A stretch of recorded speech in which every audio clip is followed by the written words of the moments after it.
Good morning, genealogy friends. I am a half hour live again. I'm so sorry to keep mixing things up on you. We are having a really strange week. Um, I think that next week is going to be a lot more typical, but I had to move some things around. I now have somebody coming over at 10 a.m.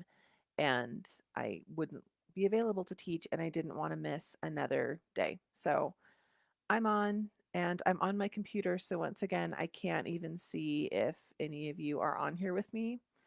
Um, so if nothing else, then hopefully I'm just recording this for people who are going to log on later. It's very, they need to have a little, I don't know, side things that I can actually see, you know, if anybody's watching or that I'm correctly doing this. But I've got my microphone on. I set up a little slideshow. This is the most basic of slideshows, but it's got good information in it. um, Sorry to clear my throat in your ear. Let me get a drink of water. So, really quick, wanted to touch on the class, my never ending speeches about the class. I'm leaning very hard into the idea that I'm going to open up a second beta group um, for lots of reasons. People have been confused about there are a lot of people who didn't even know I was having a course. It occurred to me I didn't post it anywhere. I just talked about it in these videos. I didn't put it on the blog. I didn't talk about it on Instagram. So people found out about the course by finding out that they missed out on enrollment. And then last night I tried to email the people in the course. I managed to actually email more people who weren't in the course than were in the course. I confused quite a few people all at once because I have crazy skills like that. So people who are in the course are going to be getting yet another email from me, or maybe the first email because a lot of you didn't get it. And then people who aren't in the course, I don't have hard details, but I'm probably going to open enrollment for a second beta course on Monday because apparently I need the practice. So it'll be another small class. I have a couple ideas about how to sort of differentiate between the two classes, but basically you're going to be getting a lot of content, a lot of energy, a lot because I'm going to be trying really hard to make this class a success, and I'm going to be throwing a lot of spaghetti at the wall because I figure if I over deliver in the beta, then I can cut back and figure out what the best parts were and then offer that in the regular class. Okay, that's enough talking about the course. Let me share some Google tips for genealogy. And these are things that I learned last week in the class that I took from SLIG. I took a course on advanced searches for digital records that was taught by Joshua Taylor, who I'd heard him speak at Roots a couple of times. I'm going to say, like, I think he's one of my favorite people who are doing teaching in genealogy. I really like his delivery method. It's very straightforward, incredibly useful content. If you ever have the chance to take a class from him, I would really recommend it. And I think he speaks at a lot of events and he does a lot of virtual events. So um, just keep that name in the back of your mind if you're not familiar, because I really like his teaching style. So he taught us lots of things, but he taught us some tricks, keys you can use on Google. Well, this is actually I'm talking about Google. A lot of these will work in other search engines, but let's just focus on Google today. Okay, so using or for similar, some of these things might be too basic. Like I think some of you might already know these, but we're just going to run through them. So you can use the word or to look for a series of similar words. If I was looking for marriage information for Mary Hastings, or would be a good way to look for records that had any of these words in them. But in order to look for you want to make sure that you put the whole thing in parentheses that you're using or in the whole phrase, and then it's not going to look for the phrase husband or spouse or married. It's going to look for those three words. Parentheses is key here.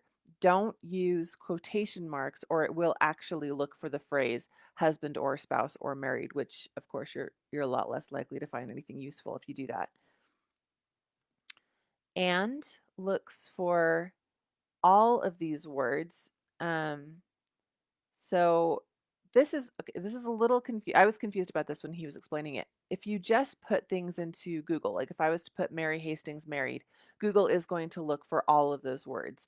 That's you don't have to put and in every single time you use Google. Google assumes that if you're searching for a series of words that you kind of want them all. It won't necessarily give you results all the time that have all those words close together, but it will look for all the words. In this case, Mary Hastings and then parentheses, these words with and, I'm looking for all of these words, not any of these words. That's the difference between or. These are any of these words. This is all of these words plus the phrase Mary Hastings, and it's going to be better about bringing back results that have married and Virginia and 1832. It's going to put those results that really do have all of those words right at the top. Because again, you have to think when you search for something, Google always brings you what, thousands of results if they can. Um, in addition to bringing you the thousands of results, Google has to try to figure out how to put how to make the cream rise to the top. So it's going to try to put all of the things that it thinks you're really looking for in the first 2 pages. This is you helping Google do that. Okay, using the word not, you can use the word not in combination with the words and or so that you leave things out. Um, Again, you're going to put those combinations inside of parentheses. So here you'd be looking for Mary Hastings for something that included the words married and George, but did not include the word Washington, which can be really helpful if you happen to be looking for something where you're pulling up a lot of results that aren't relevant because it's sort of a famous name or it's a famous search term. A a lot of us have family names that are other things. Like one of my family names is Queen, and so as you can imagine, searching for the name Elizabeth Queen during this last century, you know, I'm going to get lots and lots of results about Queen Elizabeth because most people who are searching for Elizabeth Queen are looking for Queen Elizabeth. So it's important for me to then narrow that down and tell Google. I mean, in that case, it's tough because what would I be saying? I'd be saying Elizabeth and Queen, not England, not Philip, not Britain. Um, all right, I loved this one. I had never used this before. You can remove keywords that you don't want also by putting this little dash right before the word that you don't want. So in this case, I'm searching for Mary and little, but I'm not searching for lamb. And you don't want to put a space between the dash and lamb because the dash is what tells Google, yeah, I don't want that word. I've tried this a couple of times and it's really handy. It works really well. All right, exact phrases. This is something that I think a lot of us use, but just so you know, um, if I wanted the phrase Mary Hastings married in that order, just like that, just like I lifted that out of a newspaper, then I'm going to put quotation marks around it. Again, be careful with this because you don't want to put in a bunch of keywords and then put quotation marks around it just because you want all of the keywords included. Because if you put words in random order, it's only going to, it'll be like trying to search a newspaper for that exact combination. So don't overuse quotation marks. Remember, you want to help Google, you don't want to fight with Google.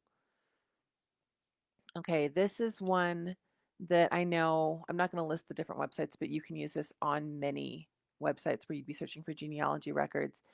Um, if you wanted to look for different surnames, this is especially helpful if you think people have changed their surname or if you aren't exactly sure what a record says, it's smudged or something like that. You can do letter combinations followed by an asterisk, again with no space, and that's going to fill in the rest of the word. So HAST asterisk is going to bring back Hasty, Hastings, Hastish, Haster. And I'm using surnames in this example because we're talking about genealogy, but this is going to work for words, any words in Google. So if I, did genealogy and put an asterisk, that's going to bring back genealogy, genealogical, genealogist, um, when you're looking for words. So that can be a really handy tool. Different way to use an asterisk. If you have an asterisk that you're not looking for the end of a word, you're looking for an entire word, you put a phrase in quotation marks and then have the asterisk where the word would be with spaces around it. So you wouldn't want to put Mary asterisk. You want to put Mary space asterisk space Hastings. And that's going to look for different combinations of Mary something Hastings. Um, and we'll bring that up. So that's helpful if you don't know a middle name, if you're not sure if, her maiden name is going to be included in the middle of the name, or maybe she's been married more than once and you don't know if she's using one of the other married names in the middle, things like that. And then I really like this one. I think this is the last slide. So I had never used this before, but if you are looking for a specific date range, adding 2 dots after the first date in the date range will look for all of the dates in that range. I had no idea. I didn't know you could actually just Google, and Google will narrow your search down to just a date range if you do this. It's 2 dots, not 3 dots. So 3 dots is an ellipses. That's what you'd put if you were, trailing off a sentence. 2 dots is what you're doing if you are looking for a date range. Is that it? Yeah, that's it. So I hope that that was helpful. Again, I'm sorry that I'm early. I'm sorry I keep changing it up on you. I'm just kind of having a week. Not a bad week, just a week. So I will be back on Monday. I will probably be back on Monday with news about course enrollment if you missed it the first time. And I have other exciting stuff on Monday, which I am not going to talk about because classically, when I've tried to give you a little heads up about things that are coming, my life gets interrupted and I have to just tell you that you have to keep waiting. So let me just say, I have every intention of having exciting news on Monday, and we'll leave it at that. Anyway, I hope you guys have a great weekend. Thank you for being here. Leave me comments. I hope some of you are watching. I can't even figure out where the window is I can't even like wave at you. Okay. Have a great weekend, guys.